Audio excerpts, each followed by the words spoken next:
Hello students मु गोपाल स्वागत करछि आपण मान यूट्यूब चैनल चाल पड़िया तो पिला माने केमिति अछो बस आशा करछि तमे बहुत ही भलो थिबो। तो पिला माने हमर चाल पड़िबा यूट्यूब चैनल तरफ आपण मानको को काली पूजा और दुर्गा हमर काली पूजा और दीपावली तरफ हार्दिक शुभकामना और शुभेच्छा जणाउछि। पिला माने बेसिक विशेष किछि कहबानी आजिकार टॉपिक को आसीबा कोन पिला माने क्लास 10 दशम श्रेणी रो जो मैथ रे अलजेब्रा अछि बीजगणित रो 4 नंबर चैप्टर जे कि अछि तमर प्रोबेबिलिटी सेटा SF4 रे आसीबार बहुत चांसेस अछि पिला माने SF4 रे जनो सिलेबस रे अछि पिला माने कोन प्रोबेबिलिटी। तो एई संभाव्यता को आधार करी कि हमें दुईटा क्लास कंप्लीट करबा। तो दुईटा क्लास जदि तमे कंप्लीटली देखुछो तमरो कंप्लीटली कोनोसी डाउट रहइबनी एटा तुमको मु ग्यारंटी दउची। तमे दुईटा मोर दुईटा क्लास देखि सारला परे तमे संभाव्यतार कोनोसी माने सिंगल डाउट भी रहइबनी एटा मु तुमको ग्यारंटी दउछु। आजिकार तमे वीडियो देखि सारो जदि तुमको भलो लागिला तेबे जाई कि तमे नेक्स्ट वीडियो को देखिबो। नेक्स्ट वीडियो हम 4 रु 5 दिन भीतर पुनी आसी जिवो ठीक अछि ना। तो आजिकार वीडियो गोटे रहिबो आ नेक्स्ट वीडियो गोटे आउट आसी जिवो पिला माने सेई दुईटा वीडियो तमे देखि सारला परे 10th बेसिकली 10th क्लास रो तमर जो संभाव्यता बा प्रोबेबिलिटी चैप्टर अछि सेई चैप्टर रो कोनोसी गोटे सिंगल मिस्टेक बा सिंगल डाउट तम पाखर रहिबनी। परीक्षा बेसिस रे भी हमें देखिबा केमता क्वेश्चन पड़े सब प्रकार जे हमें डिस्कशन करबा ठीक अछि पिला माने। तो वीडियो टिको स्टार्ट करिया पूर्व बस मु एतिक कहि देबी पिला माने कोन परिश्रम करो किंतु केबे भी हार मानो नाही। पिला माने परिश्रम करो किंतु केबे भी हार मानिबो नाही कारण सफलता ସେମାନଙ୍କ ପାଇଁ ହିଁ ଅପେକ୍ଷା କରିଥାଏ ଯେଉଁମାନେ ନିଜ ସ୍ୱପ୍ନ ପାଇଁ ନିରନ୍ତର ପ୍ରୟାସ କରିଥାନ୍ତି। ଖାଲି ସ୍ୱପ୍ନ ଦେଖିଦେଲେ ହବନି ପିଲାମାନେ ସେଇ ସ୍ୱପ୍ନକୁ ପୂରଣ କରିବା ପାଇଁ ନିରନ୍ତର ପ୍ରୟାସ କରିବାକୁ ପଡିବ ଏବଂ ଯଦି ପ୍ରୟାସ ଆମେ କରିବା ତେବେ ନିହାତି ଆମେ ସେଇ ସ୍ୱପ୍ନ ପାଖକୁ ଦିନେ ନା ଦିନେ ବାସ୍ ଆଜି ପାଇଁ ଭିଡିଓଟିକୁ ଷ୍ଟାର୍ଟ କରିବା ପିଲାମାନେ କଣ ପ୍ରଥମେ ଜାଣିବା ପିଲାମାନେ ନା ତୁମ ମନରେ ଆସୁଥିବ ସମ୍ଭାବ୍ୟତା ହେଲା କଣ ଆକ୍ଚୁଆଲି ସମ୍ଭାବ୍ୟତା କଣ ନା ତମେ ଯଦି ଟିକେ ୱାର୍ଡ ଟାକୁ ଟିକେ ଛୋଟ କରିବ ନା ସମ୍ଭାବ୍ୟତା ମାନେ କଣ ତାକୁ ଆମେ ସରଳ ଭାଷାରେ କହିପାରିବା ସମ୍ଭାବନା। କଣ କହିପାରିବା ପିଲାମାନେ ନା ସାର୍ ସମ୍ଭାବନା ଆଚ୍ଛା ହଉ ଯଦି ସମ୍ଭାବନା ମାନେ ମୁଁ ଏମିତିଆ କହିପାରିବି ନା ଏକ ନିର୍ଦ୍ଦିଷ୍ଟ ସମୟରେ ବର୍ଷା ହେବାର ସମ୍ଭାବନା ଧରାଯାଉ ତମେ ଏବେ ରାତିରେ ଦେଖୁଛ ଭିଡିଓ କିମ୍ବା ସକାଳୁ ଦେଖୁଛ କିଛି ଫରକ ପଡେନି ତମେ ଯେତେବେଳେ ବି ଦେଖୁଛ ତମେ ଯାଇକି ଧରାଯାଉ ଦିନରେ ଦେଖୁଛ ତମେ ଯାଇକି ଛାତ ଉପରେ ବା ବାହାରକୁ ଯାଇକି ତମେ ଉପରକୁ ଅନେଇଲ ନା ତମେ ଦେଖିବ ବର୍ଷା ହେବାର ସମ୍ଭାବନା ତମେ ସେଠି ଲକ୍ଷ୍ୟ କରିବ ନା ଆଜି ବର୍ଷା ହବ କି ନହବ ତମ ମାଇଣ୍ଡରେ ଯେତେବେଳେ ତମେ ବାଦଲ ଗୁଡାକୁ ଦେଖିବ ତମେ ମାଇଣ୍ଡରେ ତମକୁ ଗୋଟେ ନିହାତି ଗୋଟେ ଅଟୋମେଟିକଲି ଥିଙ୍କିଂ ଆସିଯିବ ନା ଆଜି ବର୍ଷା ହେଇପାରେ କାରଣ ବାଦଲ ଗୁଡା ଅଛନ୍ତି କଳା ବାଦଲ ଘେରିକି ଅଛନ୍ତି ତ ବର୍ଷା ହେଇପାରେ। ଯଦି ତମେ ଆମର ଆକାଶ ଟା ପରେ ନିର୍ମଳ ଥିବ ତମେ କହିବ କଣ ନା ସେ ବର୍ଷା ହେଇ ନପାରେ ତ ସେଇଟାକୁ ଆମେ ସମ୍ଭାବନା କହିଥାଉ କଣ କହିଥାଉ ପିଲାମାନେ ସେଇଟାକୁ ଆମେ ସମ୍ଭାବନା ଆମେ ଗୋଟେ ଗୋଟେ ଆମେ ଦେଖ ଗୋଟେ ଘଟଣାକୁ ସେ ଘଟଣାଟା ଘଟିବ ନା ସେ ଘଟଣାଟା ଘଟିବନି ସେଇଟାକୁ ଆମେ ସମ୍ଭାବନାରେ କହିଦେଇ ପାରୁ ନା ଏଟା ଘଟିବ କି ଘଟିବନି ସେଇଟାକୁ ଆମେ ସମ୍ଭାବନା କହିଥାଉ। ଆଚ୍ଛା ସେଇଟା ସମ୍ଭାବନା ହେଲେ ସମ୍ଭାବ୍ୟତା କଣ ସମ୍ଭାବ୍ୟତା ମୁଁ କହିବି ପିଲାମାନେ ଠିକ ଅଛି। ପ୍ରଥମେ ଏବେ ଦେଖ ସେ କଣ ଲେଖିଛି ପିଲାମାନେ କଣ ଆକ୍ଚୁଆଲି ସେ ଲେଖା ହେଇଛି ଦେଖ ପିଲାମାନେ ସେ ଲେଖା ଅଛି ଏକ ନିର୍ଦ୍ଦିଷ୍ଟ ସମୟରେ ବର୍ଷା ହେବାର ସମ୍ଭାବନା ଏକ ଦଳର ଜିତିବାର ସମ୍ଭାବନା ଶ୍ରେଣୀରେ ପ୍ରଥମ ହେବାର ସମ୍ଭାବନା ଶ୍ରେଣୀରେ ଶ୍ରେଣୀରେ କଣ ନା ଫେଲ ହବାର ସମ୍ଭାବନା ଏଥିରୁ କୌଣସି ଘଟଣାଟି ଘଟିବାର ସୁନିଶ୍ଚିତ ନୁହଁ। ପିଲାମାନେ ଦୁଇଟା ଦଳ ପିଲାମାନେ ଖେଳୁଛନ୍ତି ଗୋଟେ ଦଳ ହଉଛି ଏ ଦଳ ଆଉ ଗୋଟେ ଦଳ ହଉଛି ବି ଦଳ। ପିଲାମାନେ ଗୋଟେ ଦିଟା ଦଳ ଯେତେବେଳେ ଖେଳୁଛନ୍ତି ତମେ ଖେଳ ପୂର୍ବରୁ ପିଲାମାନେ ଟସ୍ ପଡିନି ମନେକର ଗୋଟେ ଆମର କ୍ରିକେଟ ମ୍ୟାଚ ହଉଛି ଠିକ ଅଛି ନା ଟସ୍ ପଡିନି ଟସ୍ ପଡିବା ପୂର୍ବରୁ ତମେ ନିର୍ଦ୍ଦିଷ୍ଟ ଭାବରେ କହିଦେଇ ପାରିବ କି ନା ପୁରା ମୁଁ ସିଓର ଅଛି ଏ ନମ୍ବର ପ୍ଲେୟର ଟା ଜିତିବ ମୁଁ ସିଓର ଅଛି ବି ନମ୍ବର ପ୍ଲେୟର ଟା ଜିତିବ ମୁଁ ସିଓର ଅଛି ତମେ ସିଓର ହେଇକି କହିପାରିବ ନାହିଁ।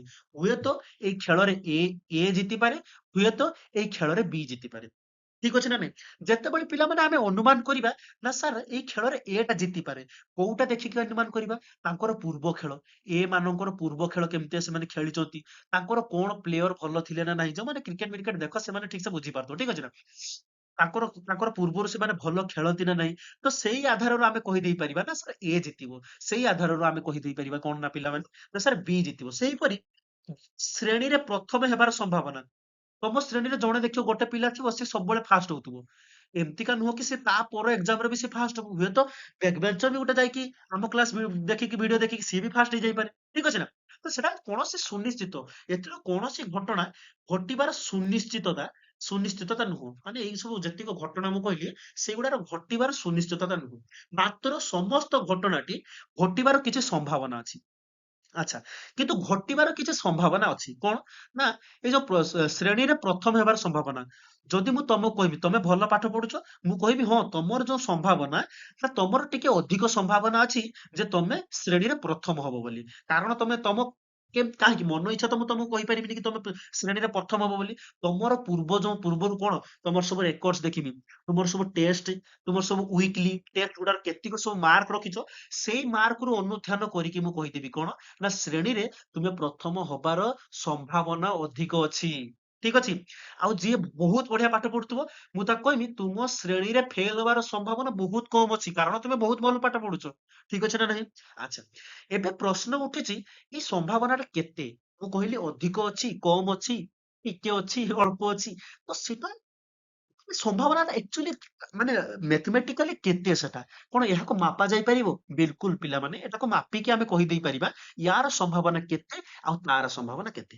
ଓକେ ପିଲାମାନେ? ଆଚ୍ଛା। ସେଇଟା ସିଏ କହିଲା କଣ ନା କୌଣସି ଏକ ଘଟଣାର ସମ୍ଭାବନାର ପରିମାପକୁ ସମ୍ଭାବ୍ୟତା ତତ୍ତ୍ୱ ବୋଲି କହିଥାଉ। କଣ କହିଥାଉ ପିଲାମାନେ? ତାକୁ ଆମେ ସମ୍ଭାବ୍ୟତା ତତ୍ତ୍ୱ ବୋଲି କହିଥାଉ। କୌଣସି ଏକ ସମ୍ଭାବନାର ପରିମାପକୁ ଯଦି ଆମେ ସେଟାକୁ ମାପିବାକୁ ଚେଷ୍ଟା କରିବା, ତେବେ ତାକୁ ଆମେ ସମ୍ଭାବ୍ୟତାର ତତ୍ତ୍ୱ ବୋଲି କହିଥାଉ ବା ତତ୍ତ୍ୱ ସୃଷ୍ଟି କରିଥାଏ। ଥିଓରି, ପ୍ରୋବାବିଲିଟି ଥିଓରି ସେଟା ତିଆରି କରିଥାଏ। ଓକେ। ପିଲାମାନେ ଦେଖ ପିଲାମାନେ, ଏଟା ବଢିଆ ଗୋଟେ ଏକ୍ସାମ୍ପଲ ପିଲାମାନେ ତମ ମାନଙ୍କ ପାଇଁ ମୁଁ ନେଇକି ଆସିଛି। ନିହାତି ଭାବେ ଚ୍ୟାନେଲଟିକୁ ସବସ୍କ୍ରାଇବ କରିଦବ। ଓକେ। ନିହାତି ଭାବରେ ଚ୍ୟାନେଲଟିକୁ ସବସ୍କ୍ରାଇବ କରିଦବ। ଆଚ୍ଛା ହଉ। ତମର ଦେଖ ପିଲାମାନେ, ଏଇଟା କଣ ତାସ, ଯେଟାକୁ ଆମେ ପ୍ଲେଇଂ କାର୍ଡ ବୋଲି କହିଥାଉ। କଣ କହିଥାଉ ପିଲାମାନେ? ପ୍ଲେଇଂ କାର୍ଡ ବୋଲି। ଏଟା ଖେଳିବା କଥା ନୁହେଁ। ଆଚ୍ଛା। ପ୍ଲେଇଂ କାର୍ଡ ବୋଲି କହିଥାଉ। ୟାର ପାଖାପାଖି ମୋତେ ଠିକ ସେ ମନେ ନାହିଁ 52 ବୋଧେ କାର୍ଡ ଥାଏ ପିଲାମାନେ। ଠିକ ଅଛି ନା? 52 କାର୍ଡ ଭିତରୁ ମତେ କହିବେ ଛୁଆ ନା ତମେ ଏଇ 50 କାର୍ଡ ଭିତରେ ଏତେ କାର୍ଡ 52 ଟା କାର୍ଡ ଅଛି। ମୁଁ ଗୋଟେ କାର୍ଡ ଖୋଲିମି ସେଟା କଣ କୁଇନ ହେଇଥିବ କି ବା ଜେ ହେଇଥିବ କି ବା କେ ହେଇଥିବ କି? ସେଟା ଏମିତି ଆମେ କହିଦେଇ ପାରିବାନି ଡାଇରେକ୍ଟ ସେଟା କୁଇନ ଆସିପାରିବନି। ବୁଝିପାରୁଛ ନା ନାଇଁ? ତ ଆମେ ଯେତେବେଳେ ବି ସେଇ କାର୍ଡ ଭିତରୁ 52 ଟା କାର୍ଡ ଭିତରୁ ଗୋଟେ କାର୍ଡ ଯେତେବେଳେ ହଟେଇବା, ହୁଏତ 1 ନା ସରି 2 ଆସିଥାଇପାରେ, 3 ଆସିଥାଇପାରେ, 4 ଆସିଥାଇପାରେ, ଏଇଭଳିଆ ଯାଇକି କେ ଆସିପାରିପାରେ, ଜେ ଆସିପାରେ। ଏମିତିକା ଗୋଟେ ସିଓର ନୁହଁ କି ମୁଁ ଯେତେବେଳେ ବି ଉଠେଇବି କୁଇନ ଆସିବ ନା, କିଙ୍ଗ ବି ଆସି ଦେଇପାରେ। ଏମିତିକା ଆସିପାରେ। ତ ତାପରେ ସେକେଣ୍ଡ କେସ ରେ ଆମେ ଦେଖୁଛେ ପିଲାମାନେ କଣ ନା ସେକେଣ୍ଡ କେସ ରେ ସେ ଗୋଟେ କଣ ଅଛି ନା ଦିଟା ଆମର କଏନ ର ଦୁଇଟା ସାଇଡ ଅଛି। କଣ ପିଲାମାନେ ଅଛି? ଗୋଟେ କଏନ ର ଦୁଇଟା ସାଇଡ ଅଛି। ତମେ ମାନେ ଜାଣିଥିବ କଣ ଏଟାକୁ ଟେଲ ବୋଲି କହନ୍ତି ଆଉ ଏଟାକୁ ହେଡ ବୋଲି କହନ୍ତି। ହେଁ, ହେଡ ବୋଲି କହିଥାନ୍ତି।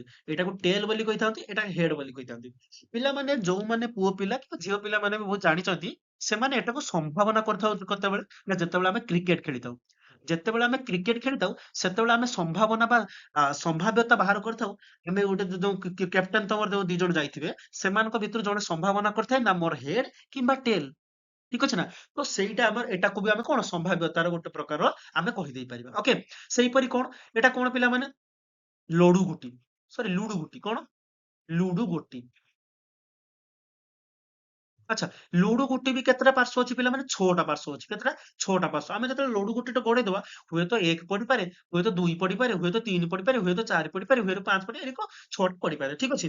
ସେଇଭଳିଆ ଗୋଟେ ବେଗର ଯଦି ମାନେ ବହୁତଟା ମାନେ 10-15ଟା ଗୋଟେ ଅଲଗା ଅଲଗା କଲର ବଲ୍ ଅଛି, ଆମେ ସେଇ ଭିତରୁ ଗୋଟିଏ ବଲ୍ ବାହାର କରିବାର ସମ୍ଭାବ୍ୟତା, ହେଁ, ଏଇ କଏନ ଭିତରୁ ହେଡ ପଡିବାର ସମ୍ଭାବ୍ୟତା, ଏଇ ପ୍ଲେଇଂ କାର୍ଡ ଭିତରୁ କୁଇନ ଆସିବାର ସମ୍ଭାବ୍ୟତା, ଏଇ ଯୋଉ ଡାଇସ୍ ବା ଲୁଡୁ ଗୁଟି ମଧ୍ୟରୁ ଖ ପଡିବାର ସମ୍ଭାବ୍ୟତା, ଏଇ ଯୋଉ ଏମାନେ ରୋହିତ ଶର୍ମା ଆଉ ଯୋଉ ନ୍ୟୁଜିଲାଣ୍ଡ କ୍ୟାପ୍ଟେନ ଦି ଜଣ ଟସ୍ ପକଉଛନ୍ତି, ସେ ଭିତରୁ ଆମର ରୋହିତ ବା ଇଣ୍ଡିଆ ଜିତିବାର ପ୍ରୋବାବିଲିଟି ବା ଆମର ସମ୍ଭାବ୍ୟତା, ସେଇଟାକୁ ଆମେ ବାହାର କରିବା ଆଜି ଆମେ ଶିଖିବା। ଠିକ ଅଛି ନା? କେମିତିକା ଆମେ ସମ୍ଭାବ୍ୟତା ବାହାର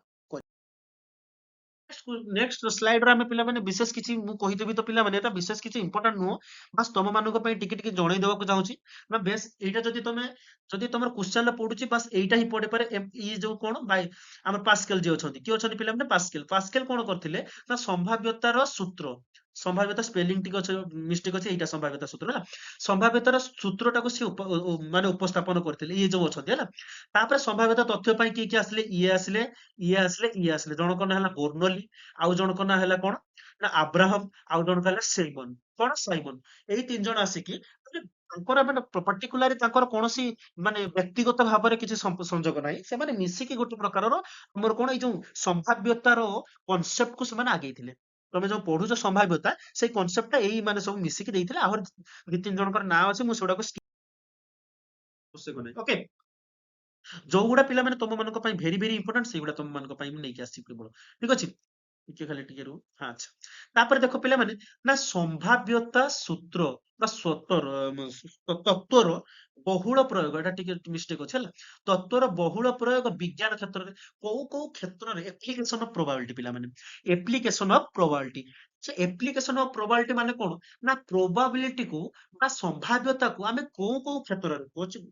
ଆଜିକାଲି ରିଲ୍ସ ରେ ଭାଇରାଲ ହଉଛି କି ବିଜ୍ଞାନରେ ଆମର ଗଣିତରେ ଯୋଉ ଏତେ ଜିନିଷ ଆମେ ପଢୁଛେ କୋଉ କ୍ଷେତ୍ରରେ ଆମେ ବ୍ୟବହାର କରୁନେ, ଖାଲିଟା ଆମେ ଗଣିତ ପଢୁଛେ। ବିଲକୁଲ ନୁହଁ ପିଲାମାନେ।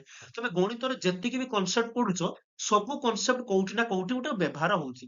ଯେମିତିକା ଏଇ ଯୋଉ probability of application of probability, ଅର୍ଥାତ୍ ଏଇ ଯୋଉ ସମ୍ଭାବ୍ୟତାଟାକୁ ଆମେ କେଉଁ କେଉଁ କ୍ଷେତ୍ରରେ ବ୍ୟବହାର କରିଥାଉ। ପ୍ରଥମତଃ କଣ, ସମ୍ଭାବ୍ୟତା ତତ୍ତ୍ୱର ବହୁଳ ପ୍ରୟୋଗ କୋଉଠି କରାଯାଏ? ନା ବୈଜ୍ଞାନିକ କ୍ଷେତ୍ରରେ ବା ବିଜ୍ଞାନ କ୍ଷେତ୍ରରେ ବା ବାଣିଜ୍ୟ କ୍ଷେତ୍ରରେ। ପାଣିପାଗର ପୂର୍ବାନୁମାନ, ପାଣିପାଗ ଆମେ କହିପାରିବା ନା ଆଜି ପାଣିପାଗ ଗୋଟେ ଗୋଟେ ଅନୁକୂଳ ପରିସ୍ଥିତି ହେଇପାରେ, କିମ୍ବା ଆଜି ବର୍ଷା ହେଇପାରେ, କିମ୍ବା ଆଜି ଖରା ଦେଇପାରେ, କିମ୍ବା ଆଜି ହାଲକା ବର୍ଷା ହେଇପାରେ, କିମ୍ବା ଆଜି ପ୍ରବଳ ବର୍ଷା ହେଇପାରେ, ସେଟାକୁ ବି ଆମେ ଅନୁମାନ କରିଦେଇ ପାରିବା। କ୍ରୀଡାର ଫଳାଫଳ ଆମର ଅଛନ୍ତି ଯୋଉ କଣ, ଅଷ୍ଟ୍ରେଲିଆ ତ ଜିତିଗଲା ଆମର ଇଣ୍ଡିଆ ପାଖରୁ। ଇଣ୍ଡିଆ ଓ ଅଷ୍ଟ୍ରେଲିଆ ମ୍ୟାଚରେ କିଏ ଜିତିବ, ପୁରା ସିରିଜ ଟା କିଏ ଜିତିବ, ସେଟାର ବି ଫଳାଫଳ ଆମେ ନେଇପାରିବା ସମ୍ଭାବନା କରିକି। ତାସ ଓ ଅନ୍ୟାନ୍ୟ ଖେଳର ସମ୍ଭାବନା, ଡାକ୍ତରୀ ନିରାକରଣରେ, ବୀମାରେ, ଟ୍ରାଫିକ ସଂକେତରେ, ନିର୍ବାଚନ ଫଳାଫଳରେ ଆଜି ବିଜେପି ଜିତିବ ନା କଂଗ୍ରେସ ଜିତିବ, ସେଟାକୁ ବି ନେଇପାରିବା। ଲଟେରୀ ସମ୍ଭାବନାରେ ସମ୍ଭାବତାର ସୂତ୍ରକୁ ପ୍ରୟୋଗ କରିକି ତାର ଆମେ ସମ୍ଭାବନା ନିରୂପଣ କରିପାରିବା। ଏଇଟା ହଉଛି କଣ, ଆପ୍ଲିକେସନ ଅଫ ପ୍ରୋବାବିଲିଟି, ଅର୍ଥାତ୍ ସମ୍ଭାବ୍ୟତାକୁ ଏଇ କ୍ଷେତ୍ରରେ ଆମେ ବ୍ୟବହାର କରିଥାଉ। କେବଳ ଏତିକି କ୍ଷେତ୍ର ନୁହଁ ପିଲାମାନେ, ମୁଁ ଅଳ୍ପ କିଛି କ୍ଷେତ୍ର ଲେଖିଛି, ଆହୁରି ବିଭିନ୍ନ କ୍ଷେତ୍ରରେ ଆମେ କଣ ସମ୍ଭାବନାକୁ ବ୍ୟବହାର କରିଥାଉ। ଦୈନନ୍ଦିନ ଜୀବନରେ ବି ଆମେ ସମ୍ଭାବନାକୁ ବ୍ୟବହାର କରିଥାଉ। ଠିକ ନା ପିଲାମାନେ? ଭୁଲ? Very good. ହଉ, ଏବେ ଆମେ ଜାଣିବା ପିଲାମାନେ କଣ, ନା ସମ୍ଭାବ୍ୟତାର ଧାରଣାଟା ଜାଣିବା। ଆକ୍ଚୁଆଲି କଣ ସମ୍ଭାବ୍ୟତାର ତା ଧାରଣାଟା ଆକ୍ଚୁଆଲି କଣ, ତା ବିଷୟରେ ଆମେ ଟିକେ ଜାଣିବା। ଓକେ। ଆଚ୍ଛା, ହଉ। ସେ କଣ କହିଲେ ପିଲାମାନେ ଦେଖ, ନା ସମ୍ଭାବ୍ୟତାର ଧାରଣା ସାଧାରଣତଃ ପରୀକ୍ଷଣ ଏବଂ ଏହାର ପର୍ଯ୍ୟବେକ୍ଷଣ ଉପରେ ନିର୍ଭର କରିଥାଏ। ଉଦାହରଣ ସ୍ୱରୂପ, ସମ୍ଭାବ୍ୟତାର ଧାରଣାଟା ଆକ୍ଚୁଆଲି କନସେପ୍ଟ ଅଫ ପ୍ରୋବାବିଲିଟି, ଧାରଣା, ସମ୍ଭାବ୍ୟତାର ଧାରଣାଟା ତାର ପରୀକ୍ଷଣ ଏକ୍ସପେରିମେଣ୍ଟ ଉପରେ ନିର୍ଭର କରିଥାଏ। ଆଉ ଅବଜରଭେସନ, ଆମେ ପ୍ରଥମେ ଏକ୍ସପେରିମେଣ୍ଟ କରିବା ବା ପରୀକ୍ଷଣ କରିବା, ତାପରେ ଅବଜରଭେସନ କରିବା, ତାପରେ ତାର ସମ୍ଭାବ୍ୟତାଟା ନିରୂପଣ କରିବା। ବାସ୍ ଏତିକ। ସମ୍ଭାବ୍ୟତାକୁ ନିରୂପଣ କରିବାକୁ ଗଲେ ଆମକୁ ଦିଟା ଷ୍ଟେପ ଦେଇକି ଯିବାକୁ ପଡିବ। ପ୍ରଥମେ ଆମେ ସେଇ ଯାହାର ବି ସମ୍ଭାବ୍ୟତା ଆମେ ବାହାର କରୁଛେ, ତାହାର କଣ କରିବା, ଆମେ ପ୍ରଥମେ ନା ସାର୍ ପରୀକ୍ଷଣ କରିବା। କଣ କରିବା ପିଲାମାନେ? ପରୀକ୍ଷଣ କରିବା। ତାପରେ ତାକୁ ଅବଜରଭେସନ କରିବା। କଣ କରିବା ପିଲାମାନେ? ତାପରେ ପର୍ଯ୍ୟବେକ୍ଷଣ, ସ୍ପେଲିଂ ଟିକେ ଦେଖିବ ହେଲା। ପର୍ଯ୍ୟବେକ୍ଷଣ କରିବା। ତାପରେ ସେଇ ପର୍ଯ୍ୟବେକ୍ଷଣକୁ ଆଧାରିତ କରିକି ଆମେ ତାକୁ କଣ ନା ଦେଇପାରିବା। ଓକେ। ଦେଖ, ଯେମିତିକା ମୁଦ୍ରାର ଟସ୍, ମୁଦ୍ରାକୁ ଟସ୍ କରିବା, ଲୁଡୁ ଗୋଟିକୁ ଗଡେଇବା, ଅଦଳ ବଦଳ ପରେ କାର୍ଡର ଏକ ଡେକ୍ ରୁ ଗୋଟିଏ କାର୍ଡ ବାହାର କରିବା, ବିଭିନ୍ନ ରଙ୍ଗର ବଲ ରୁ ଗୋଟିଏ ବଲ ବାହାର କରିବା। ଏଇଠି ଆମେ କଣ କରିବା ନା ପ୍ରଥମେ ପର୍ଯ୍ୟବେକ୍ଷଣ କରିବା। ଯେମିତିକା ମୁଦ୍ରାର ଟସ୍ ପିଲାମାନେ, ଆଗେ ପ୍ରଥମେ 10-12 ଥର ଟସ୍ କରିକି ଦେଖିବା। ହେଁ, ଆଗେ ପ୍ରଥମେ 10-12 ଥର ଟସ୍ କରିକି ଦେଖିବା। ଟସ୍ କରି ସାରିଲା ପରେ ଆମେ ପର୍ଯ୍ୟବେକ୍ଷଣ କରିବା। ଟସ୍ ମାନେ କଣ ନା ଏକ୍ସପେରିମେଣ୍ଟ କଲେ ବା ପରୀକ୍ଷଣ କଲେ। ପରୀକ୍ଷଣ କରିସାରିଲା ପରେ ପର୍ଯ୍ୟବେକ୍ଷଣ କରିବା। ପର୍ଯ୍ୟବେକ୍ଷଣ କରିସାରିଲା ପରେ ଆମେ ତାର ସମ୍ଭାବ୍ୟତାକୁ, ଆଚ୍ଛା ସାର୍, ସମ୍ଭାବ୍ୟତା ନିରୂପଣ ଆମେ ଦେଖ, ଆମେ ସମ୍ଭାବ୍ୟତା ବାହାର କରିବା ପାଇଁ ପ୍ରଥମେ କରିଦେଲେ ପରୀକ୍ଷଣ, ତାପରେ ପର୍ଯ୍ୟବେକ୍ଷଣ, ତାପରେ କେମିତିକା ସମ୍ଭାବ୍ୟତାକୁ ନିରୂପଣ କରିବା। ସେଥିପାଇଁ ଆମକୁ ପଢିବାକୁ ପଡିବ କଣ ପିଲାମାନେ, ନା ସାର୍ ଆନୁଭାବିକ ବା ଅନୁଭବ ସିଦ୍ଧ ବୋଲି କୁହାଯାଏ ତାକୁ, ବା ତାକୁ ଆମେ କଣ କହିଥାଉ ନା ଆନୁଭାବିକ ସମ୍ଭାବ୍ୟତା ବୋଲି କହିଥାଉ।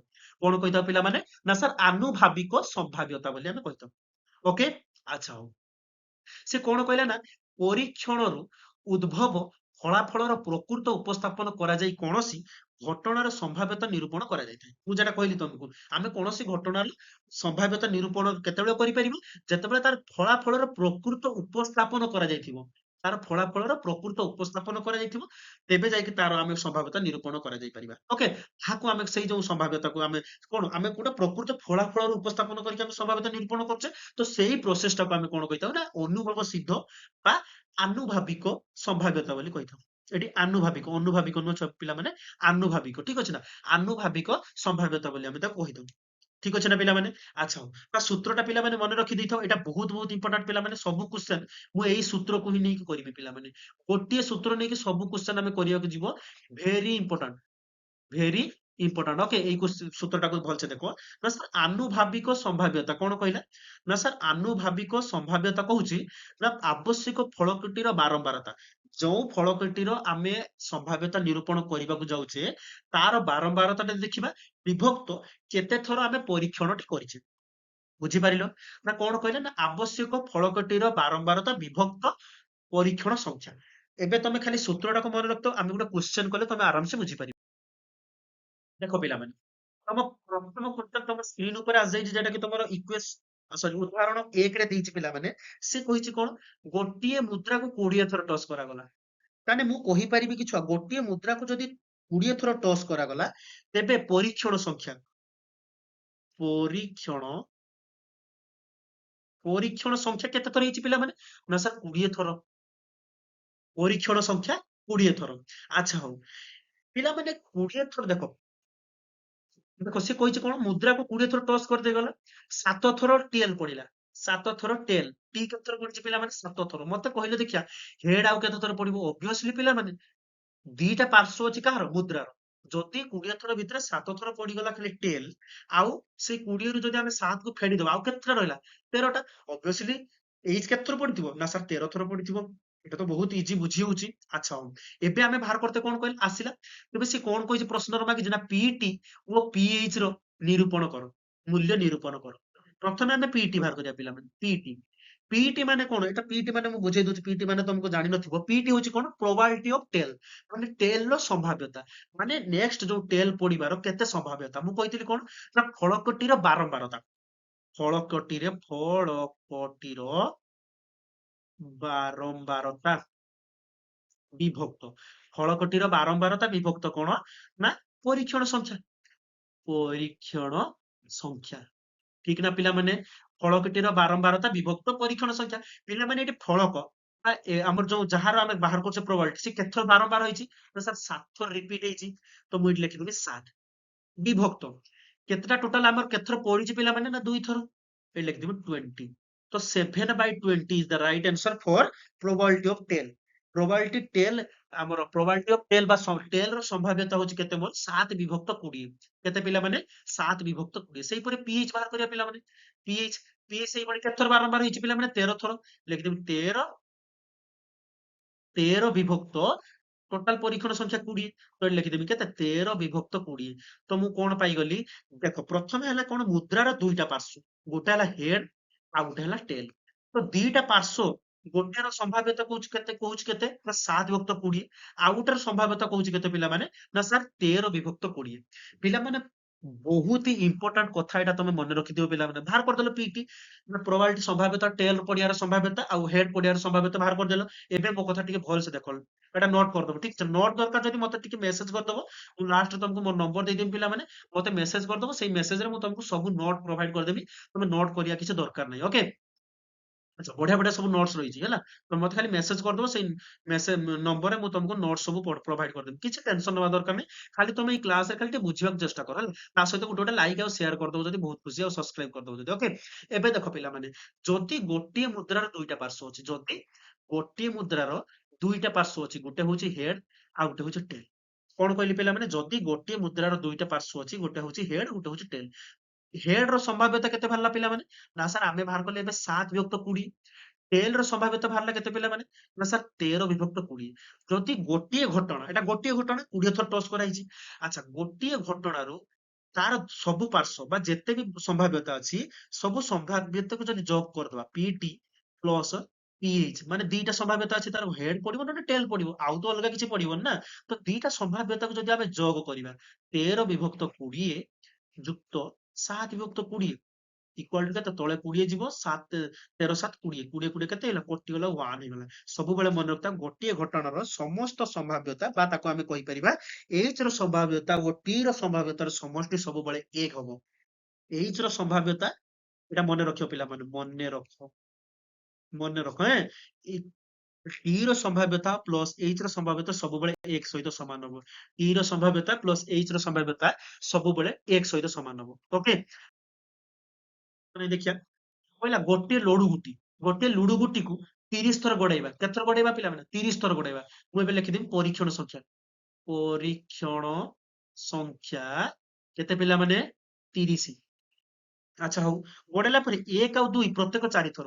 1 ଆସିଲା 4 ଥର, 2 ବି ଆସିଲା 4 ଥର। ଠିକ ଅଛି। ସଂଖ୍ୟା 3, 4, 5 ପ୍ରତ୍ୟେକ 5 ଥର ଲେଖା ଆସିଲା। 3 ଆସିଛି 5 ଥର, 4 ବି ଆସିଛି 5 ଥର, 5 ବି ଆସିଛି 5 ଥର। ଆଚ୍ଛା, କେତେ ଥର ଲେଖେ ପଡିଲା ତାହେଲେ ଏଗୁଡାକ ସବୁଗୁଡାକ କଣ କରିବା ପିଲାମାନେ? ଆମେ ଯୋଗ କରିଦବା। କେତେ 5 3 15, 15 16 17 18 19 20 21 22 23। ଦେଖିଲେ 5 3 15 16 17 18 19 20 21 22 23 23 ପିଲାମାନେ 23 ଟା ଅଲରେଡି ପଢି ସାରିଛି। ମତେ କହିଲ ଲୁଡୁ ଗୋଟିର 6ଟା ପାର୍ଶ୍ୱ ଅଛି। 1 ପଡିଯାଇଛି ଅଲରେଡି, 2 ପଡିଯାଇଛି, 3 ପଡିଯାଇଛି, 4 ପଡିଯାଇଛି, 5 ପଡିଯାଇଛି। ମତେ କହିଲ 6 ଆଉ କେତେ ଥର ପଡିବ? ଟୋଟାଲ ମୋର 30 ଥର ପଡିଥିଲା। ସେ ଭିତରୁ 23 ଟା ତ ସେମାନେ ପଢିକି ନେଇଗଲେଣି। ଆଉ 7 ଥର କେତେ ଥର ପଡିଛି ପିଲାମାନେ? 6ଟା ମୋର 7 ଥର ପଡିଛି। ସିଏ ବାହାର କରତେ କହିଛି ନା ସାର୍ P6 ମାନେ 6 ପଡିବାର ସମ୍ଭାବ୍ୟତା ନିରୂପଣ କରତେ କହିଛି ସିଏ। କଣ କହିଛି ପିଲାମାନେ? ନା ସାର୍ 6 ପଡିବାର ସମ୍ଭାବ୍ୟତା କେତେ ନିରୂପଣ କର। ଆଚ୍ଛା, 6 ପଡୁଛି କେତେ ଥର ପିଲାମାନେ? 30 ଥର ଯଦି ଆମେ ଟସ୍ କରୁଛେ ବା 30 ଥର ଯଦି ଆମେ ପରୀକ୍ଷଣ କରୁଛେ, 6ଟା ପଡୁଛି କେତେ ଥର ପିଲାମାନେ? ବାରମ୍ବାର, ବାରମ୍ବାରତା କେତେ ହଉଛି? ନା ଫଳକଟିର ବାରମ୍ବାରତା। ଫଳକଟିର ବାରମ୍ବାରତା। ବାରମ୍ବାରତା କେତେ? ଆ, 6 ଥିଲା କି ପିଲାମାନେ? 15, 5 3 15 16 17 18 19 20 21 22 23 7 ଥିଲା ନା? 6 କେମିତି ପଡିବ? 7 ଥିଲା ନା? ଦେଖିବ 7 ଅଛି। 6 ପଡିଆରେ, 6ଟା ପଡିଆରେ କେତେ ଥର ପଡିବ ପିଲାମାନେ? 7 ଥର ପଡୁଛି। ତ ପିଲାମାନେ ଆମେ ଡାଇରେକ୍ଟ ଲେଖିଦବା P6 କଣ? ନା ସେଇ ଆନୁଭାବିକ ସମ୍ଭାବ୍ୟତା ସୂତ୍ର କଣ? ନା ଫଳକଟିର ବାରମ୍ବାରତା। ନା 7 କେତେ ଥର ବାରମ୍ବାର ହେଇଛି? ନା 7 ଥର ବାରମ୍ବାର ହେଇଛି। ବିଭକ୍ତ ପରୀକ୍ଷଣ ସଂଖ୍ୟା, ନା କେତେ ଥର ପରୀକ୍ଷା ହେଇଛି? ନା 30 ଥର ପରୀକ୍ଷା ହେଇଛି। ତ ଏଇଟା ହଉଛି କଣ? ନା 6 ପଡିବାର ସମ୍ଭାବ୍ୟତା। ଏଇଟା ହଉଛି କଣ ପିଲାମାନେ? ନା ସାର୍ 6 ପଡିବାର ସମ୍ଭାବ୍ୟତା। ଓକେ ପିଲାମାନେ, ବୁଝି ହଉଛି? ଆଶା କରୁଛି ବହୁତ ହି ଭଲ ଭାବରେ ବୁଝିପାରୁଥିବ। ତମ ସ୍କ୍ରିନ ଉପରେ ଆସିଯାଇଛି ପିଲାମାନେ, ଆହୁରି ଗୋଟେ ବଢିଆ କ୍ୱେଶ୍ଚନ ଦେଖ।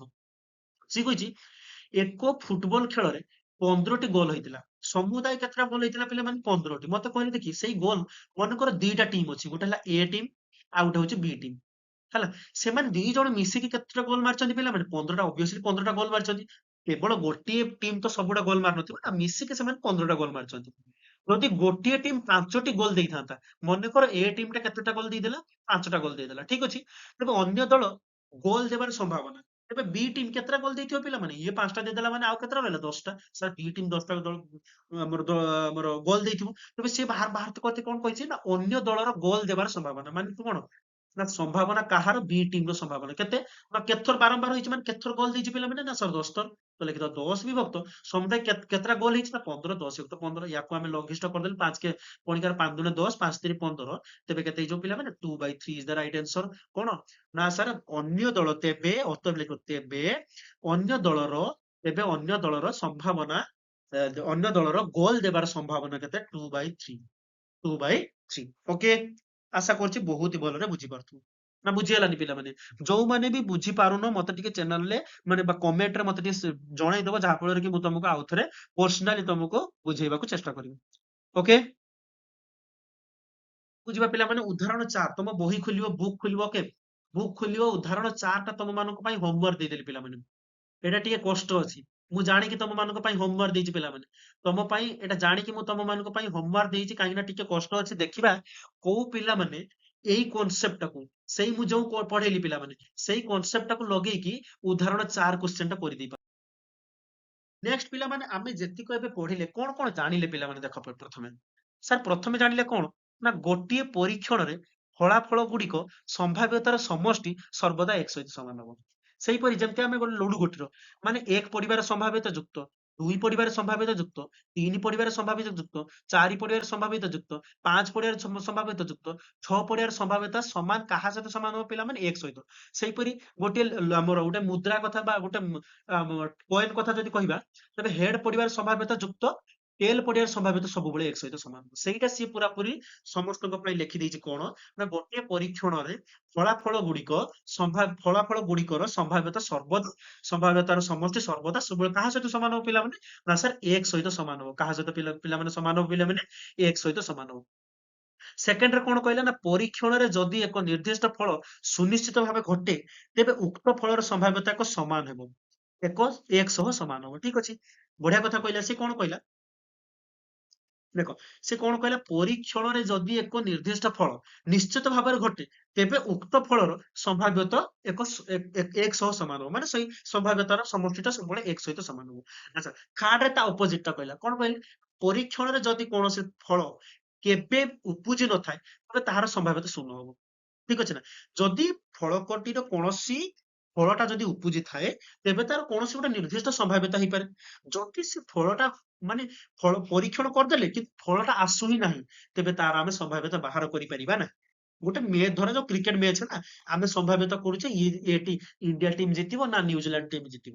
ଠିକ ଅଛି ଯଦି ପିଲାମାନେ ସେ ଖେଳଟା ହେଲା ହିଁ ନାହିଁ ଯଦି ସେ ଖେଳଟା ହେଲା ହିଁ ନାହିଁ ତାର ସମ୍ଭାବ୍ୟତା ଆମେ ବାହାର କରିଦେଇ ପାରିବା କି ବିଲକୁଲ କରିପାରିବା ନାହିଁ। ତ ସେଇଟା ସେ କହିଛି 3 ନମ୍ବର ପଏଣ୍ଟ ସେଇଟା କହିଛି ନା କଣ ନା ପରୀକ୍ଷଣରେ ଯଦି କୌଣସି ଫଳ କେବେ ଉପୁଜି ନଥାଏ ତେବେ ତାର ସମ୍ଭାବ୍ୟତା ସବୁବେଳେ କଣ ସର୍ବଦା ଶୂନ ସହିତ ସମାନ ହବ। ତାପରେ ଯେକୌଣସି ଏକ ନିର୍ଦ୍ଦିଷ୍ଟ ଫଳର ସମ୍ଭାବ୍ୟତା ଶୂନ ଆଉ ଏକ ମଧ୍ୟରେ ହେଇଥାଏ ଯେକୌଣସି ପିଲାମାନେ ମାନେ ଯୋଉ କୌଣସି ଯଦି ହଉ ସମ୍ଭାବ୍ୟତାର ଫଳ ନିର୍ଣ୍ଣୟ ନ ଆସିଥାଏ ସେ 0 ହବ ଯଦି ସମ୍ଭାବ୍ୟତା ହେଇଥାଏ ତେବେ ସେ 1 ହବ। ଆଉ ସବୁବେଳେ ମାନେ ଯୋଉ ଜିନିଷର ବି ଆମେ ତମେ ସମ୍ଭାବ୍ୟତା ବାହାର କରୁଛ ସେ ଶୂନ ଆଉ ଏକ ମଧ୍ୟରେ ହେଇଥାଏ ହୁଏତ ସିଏ ଏକ ହେଇଥିବ ହୁଏତ ସିଏ 0 ହେଇଥିବ ନହେଲେ ସିଏ ଏକ ଆଉ 0 ମଧ୍ୟରେ ହେଇଥିବ ଏକ ରୁ ସେ ବଢି ପାରିବନି କି 0 ରୁ ସେ କମି ପାରିବନି। ଓକେ ପିଲାମାନେ ଦେଖ ଥିଓରିଟିକାଲ ସମ୍ଭାବ୍ୟତା ଏଇଟା ବହୁତ ବଢିଆ କନସେପ୍ଟ ଏଇଟା ବୁଝିଦେଲ ମାନେ ପିଲାମାନେ ତମେ ଭଲସେ ବୁଝିପାରିଯିବ ହେଲା।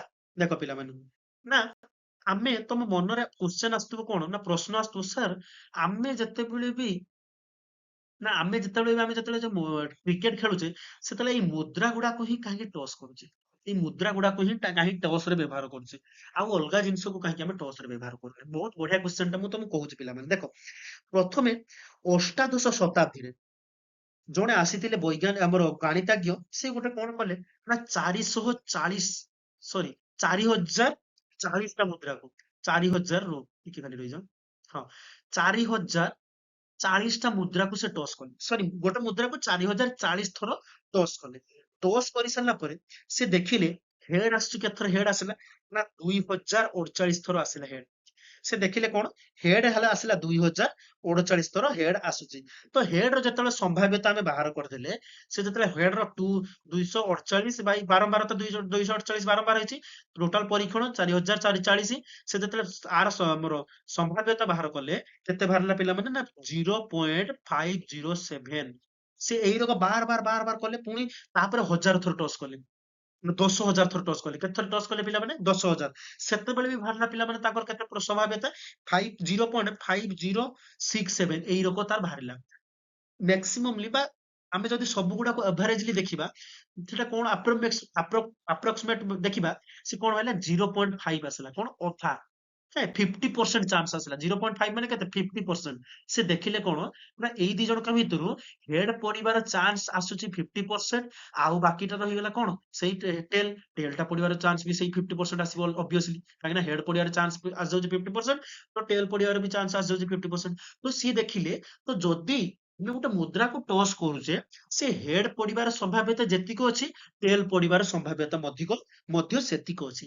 ସେଇଟାକୁ କଣ କୁହାଗଲା ନା ତତ୍ତ୍ୱାଧାରିକ ସମ୍ଭାବ୍ୟତା କଣ କୁହାଗଲା ପିଲାମାନେ ତତ୍ତ୍ୱାଧାରିକ ସମ୍ଭାବ୍ୟତା ଏତିକ ସବୁ ଆମେ ଯୋଉ ଦେଖିଲେ ଏ ସମସ୍ତ ଅନୁଭୂତିରୁ କହିପାରିବା ଯେ କଣ କହିପାରିବା ନା ମୁଦ୍ରା ଟସ୍ ରେ H ର ସମ୍ଭାବ୍ୟତା ଅଧା ହାଫ ବା 0.5 H ର ସମ୍ଭାବ୍ୟତା ଟେଲ ର ସମ୍ଭାବ୍ୟତା ସେଗୁଡା ସବୁ ସମାନ ତ ସେଥିପାଇଁ କୌଣସି ଯଦି ଆମେ ଗୋଟେ ଟସ୍ ଟା କରୁଛେ କୌଣସି ଟିମ୍ ପ୍ରତି ମାନେ ନା ଇନସାଫି ନ ହବ ସେଥିପାଇଁ ଆମେ 50-50 ଚାନ୍ସ ସମସ୍ତଙ୍କୁ ଦିଆଯିବ ଲକ୍ ଉପରେ ଛଡାଯିବ ହଁ 50-50 ଚାନ୍ସ ଦେଇକି ଆମେ ଏଇଟାକୁ ଟସ୍ କରେଇଥାଉ କାରଣ ତ ଯିଏ ବି ଡାକୁଛି ପିଲାମାନେ ଦି ଜଣ ଟିମ୍ ଯେତେବେଳେ ଟସ୍ କରୁଛନ୍ତି ସେମାନଙ୍କ ପାଖରେ 50-50 ଚାନ୍ସ ଅଛି କି ହେଡ୍ ପଡିପାରେ ମୋ ପାଖରେ ନହେଲେ ଟେଲ ପଡିପାରେ ଠିକ ଅଛି ନା ଏମିତିକା ଯଦି ହେଇଥାନ୍ତା କହିଲେ ମତେ ଦେଖିଆ ମତେ ଗୋଟେ କଥା କୁହ ଠିକ ଅଛି ନା ବଢିଆ କଥାଟା କହୁଛି ଠିକ ଅଛି ଧରାଯାଉ ଇଣ୍ଡିଆ ଆଉ ନ୍ୟୁଜିଲାଣ୍ଡ ଦି ଜଣ ଟସ୍ ପକଉଛନ୍ତି ଓକେ ଯଦି ଟେଲ ପଡିବାର ଚାନ୍ସ 70% ହେଇଯାଇଥାନ୍ତା ଆଉ ହେଡ୍ ପଡିବାର ଚାନ୍ସ 30% ହେଇଯାଇଥାନ୍ତା ଯଦି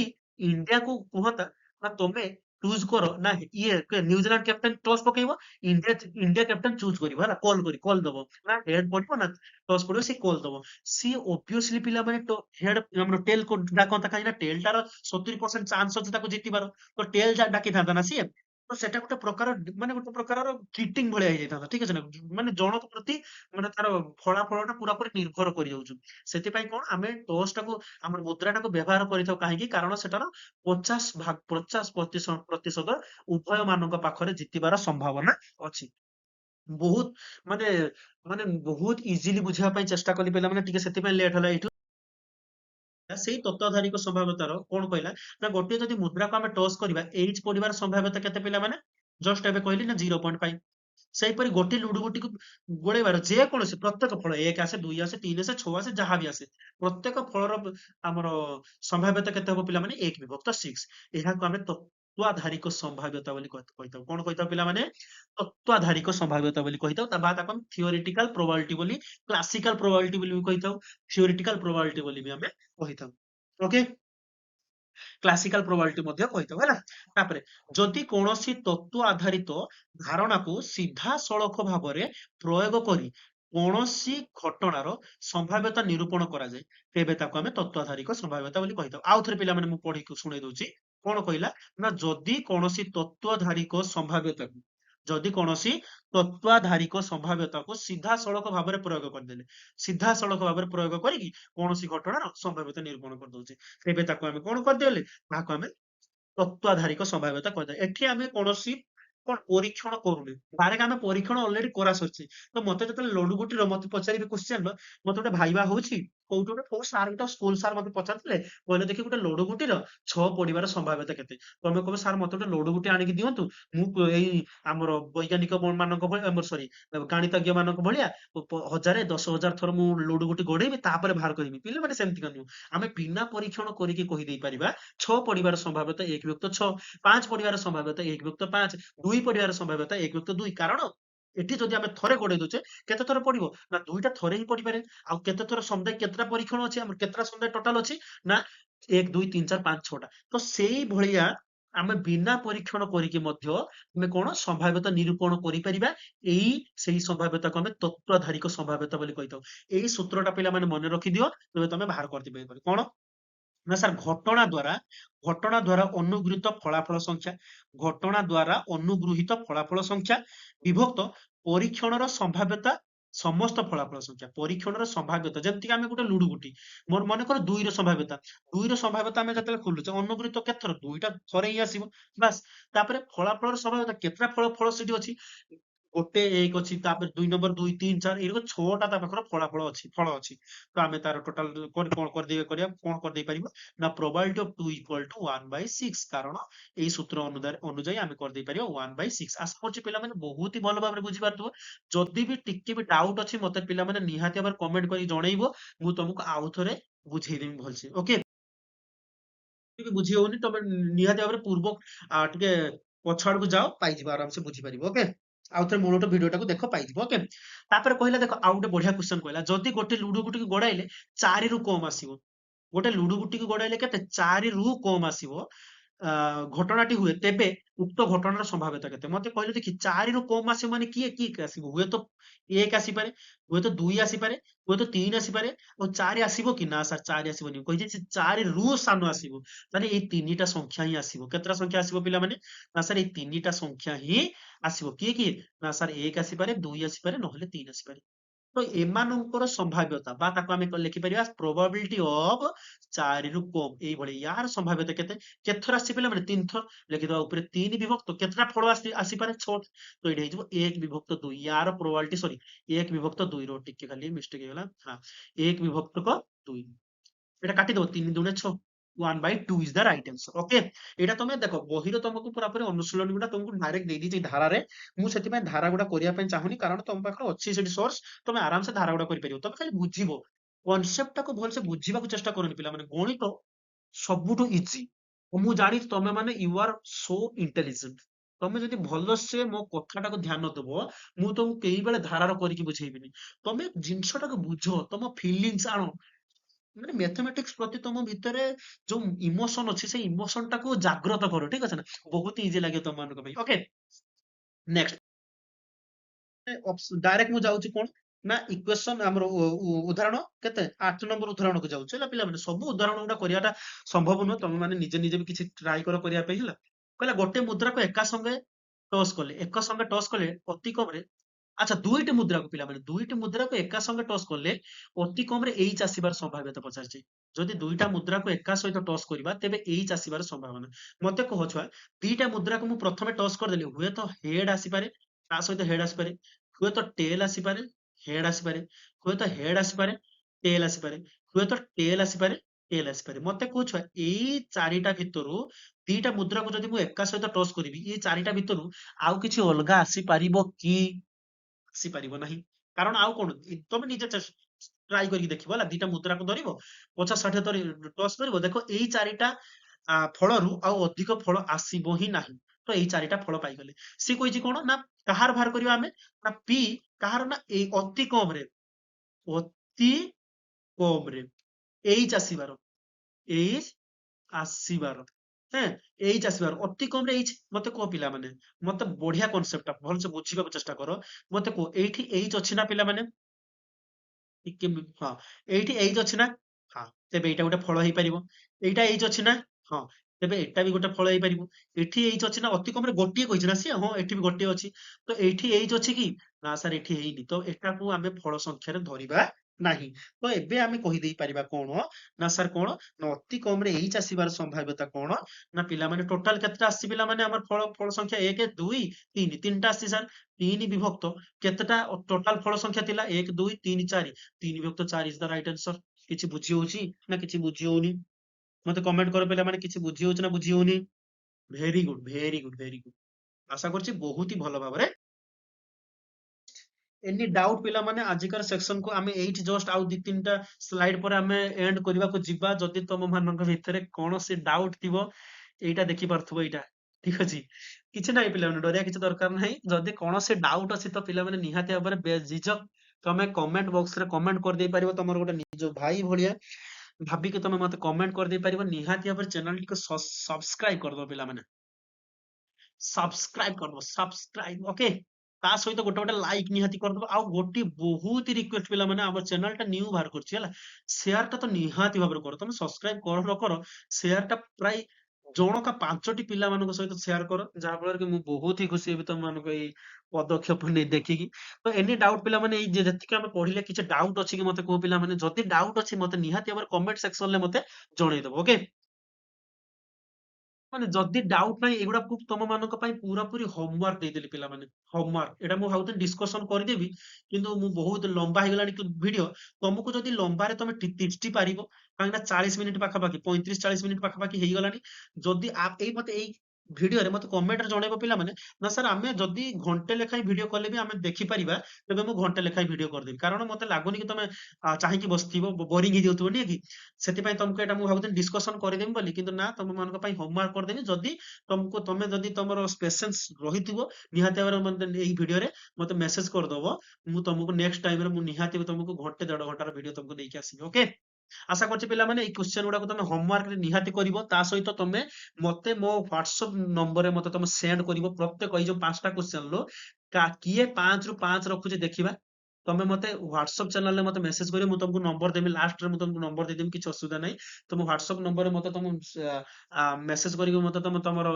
ଆନ୍ସର ଦେଖେଇବ ବା ତମେ ମୋର ଏଠି ଯୋଉ କମେଣ୍ଟ ବକ୍ସରେ ବି ତମେ ତ ଆଉ ଗୋଟେ ହୋମୱାର୍କ ରହିଛି ପିଲାମାନେ ଯେତିକ ଆମେ ସବୁ କନସେପ୍ଟ ପଢିଲେ ସେଇ କନସେପ୍ଟକୁ ଆଧାରିତ ଅନୁଶୀଳନୀ 4 ରେ ଅନୁଶୀଳନୀ 4 ରେ ପ୍ରତ୍ୟେକ କ୍ୱେଶ୍ଚନ ତ ମୁଁ ଏଟା ଗ୍ୟାରେଣ୍ଟି ଦେଇ କହୁଛି ତମେ କରିଦେଇ ପାରିବ ଯଦି ତମେ ନ କରିଦେଇ ପାରିବ ଯଦି ତମକୁ ଅନୁଶୀଳନୀ ରୁ କିଛି ତମକୁ ବୁଝି ହଉନି ମତେ ତମେ ନିହାତି ଭାବରେ ଜଣେଇବ ମୁଁ ତମକୁ ଗୋଟେ ଡାଉଟ କ୍ଲାସ ନେଇଯିବି ତମ ପିଲାମାନେ ବିଟ୍ ଡାଉଟ କ୍ଲାସ ତମକୁ ଗୋଟେ ନେଇଯିବି ଡାଉଟ କ୍ଲାସରେ ତମ ମାନଙ୍କ ପାଇଁ ସବୁ ଯେତିକି ସବୁ ଡାଉଟ ଅଛି ତମେ ସବୁ ମତେ ବୁଝେଇଦବ ମାତ୍ର 50ଟି ସବସ୍କ୍ରାଇବର ସରି 50ଟି ସବସ୍କ୍ରାଇବର କମ୍ପ୍ଲିଟ ହେଇଯାଇଛି ପିଲାମାନେ ମାତ୍ର 100ଟି ସବସ୍କ୍ରାଇବର ପାଇଁ ମାତ୍ର ଅଳ୍ପ କେତେକ ସବସ୍କ୍ରାଇବର ପିଲାମାନେ ଦରକାର ତମ ମାନଙ୍କ ହିଁ ପାଇଁ ହିଁ ମୁଁ ଚ୍ୟାନେଲଟି ଖୋଲିଛି ତ ତମେ ମାନେ ନିହାତି ଭାବରେ ଚ୍ୟାନେଲଟିକୁ ଯଦି ସବସ୍କ୍ରାଇବ କରିଦବ 100ଟି ସବସ୍କ୍ରାଇବର କମ୍ପ୍ଲିଟ ହେଇଯିବ ଆଉ 100ଟି ସବସ୍କ୍ରାଇବର କମ୍ପ୍ଲିଟ ହେଇସାରିଲା ପରେ ଆମେ ଲାଇଭ କ୍ଲାସରେ ସମସ୍ତଙ୍କର ଡାଉଟ କ୍ଲିୟର କରିବା ଏଇଟା ମୁଁ ବିନା ଫ୍ରିରେ ବିଲକୁଲ ଫ୍ରିରେ ଆମର କଣ ନା ଆମର ଲାଇଭ କ୍ଲାସ ରେ କଣ କରିବା ନା ପୁରା ଡାଉଟ କ୍ଲିୟରିଂ କ୍ଲାସ ହବ ପ୍ରତ୍ୟେକ ଆମର ଶନିବାର ରବିବାର 2 ଦିନ ସଟରଡେ ଆଣ୍ଡ ସଣ୍ଡେରେ କଣ କରିବା ନା ପ୍ରତ୍ୟେକ ପିଲାମାନଙ୍କର ଗୋଟେ ଗୋଟେ ଡାଉଟ କ୍ଲାସ ହବ ଲାଇଭ କ୍ଲାସ ରେ ପ୍ରତ୍ୟେକ ପିଲାମାନଙ୍କର ମ୍ୟାଥମେଟିକ୍ସ ରେ କୌଣସି ଡାଉଟ୍ କୋଉ ଚାପ୍ଟର ଡାଉଟ୍ ସବୁ କ୍ଲାସ୍ ସେଇଟା ଆମେ କମ୍ପ୍ଲିଟ୍ କରିବା। ପାଖାପାଖି 30 ମିନିଟ୍ କି 40 ମିନିଟର ଗୋଟେ ଭିଡିଓ ହବ। ତ ନିହାତି ଭାବରେ ଚ୍ୟାନେଲଟିକୁ ସବସ୍କ୍ରାଇବ କରିକି ରଖିଦେଇଥିବ। ଓକେ। ତାମାନେ ଥ୍ୟାଙ୍କ ୟୁ ଯଦି ତମେ ଏତେ ପର୍ଯ୍ୟନ୍ତ ଆସିଛ ନିଜର ପେସେନ୍ସ ରଖିକି ଆସିଛ ମୋ ଚ୍ୟାନେଲରେ ମୋ ଭିଡିଓ ଦେଖୁଛ ସେଥିପାଇଁ ବହୁତ ବହୁତ ପିଲାମାନେ ଧନ୍ୟବାଦ। ଏମିତିକା ପାଠ ପଢ ବହୁତ ଆଗେଇ ଆଗେଇ ଯାଅ ବହୁତ ବଢିଆ କନସେପ୍ଟ ବୁଝ ଆଉ ଗଣିତକୁ ଯଦି ତମେ ଇଜି କରିବାକୁ ଚାହଁ ତ ନିହାତି ମୋ ଚ୍ୟାନେଲଟିକୁ ଆମ ଚ୍ୟାନେଲଟିକୁ ମୋ ଚ୍ୟାନେଲକୁ ନୁହେଁ ତମ ଚ୍ୟାନେଲ ମୋ ଚ୍ୟାନେଲ ସମସ୍ତଙ୍କ ଚ୍ୟାନେଲ ସେଇ ଚ୍ୟାନେଲଟିକୁ ସବସ୍କ୍ରାଇବ ନିହାତି କରିଦବ ଆଉ ଗୋଟେ ଗୋଟେ ସେୟାର ଆଉ ଲାଇକ୍ ନିହାତି ଭାବରେ କରିଦବ ଏତିକି ତମମାନଙ୍କ ପାଇଁ ରିକ୍ୱେଷ୍ଟ। ଆହୁରି ବଢିଆ ବଢିଆ ତମମାନଙ୍କ ପାଇଁ ଏଇ ଭଳିଆ କଣ୍ଟେଣ୍ଟ ବଢିଆ ବଢିଆ ମୁଁ ତମକୁ କନସେପ୍ଟରେ ପଢେଇବା ପାଇଁ ନେଇକି ଆସିବି। ପିଲାମାନେ ଆଜି ପାଇଁ ଏତିକ ପିଲାମାନେ ନିହାତି ଭାବରେ ଚ୍ୟାନେଲଟିକୁ ସବସ୍କ୍ରାଇବ କରିଦବ। କେତେଥର କହିବି ମୁଁ ସବସ୍କ୍ରାଇବ କରିଦେ। ବାସ୍ ଆଜି ପାଇଁ ଏତିକ। ଜୟ ହିନ୍ଦ ଜୟ ଜଗନ୍ନାଥ।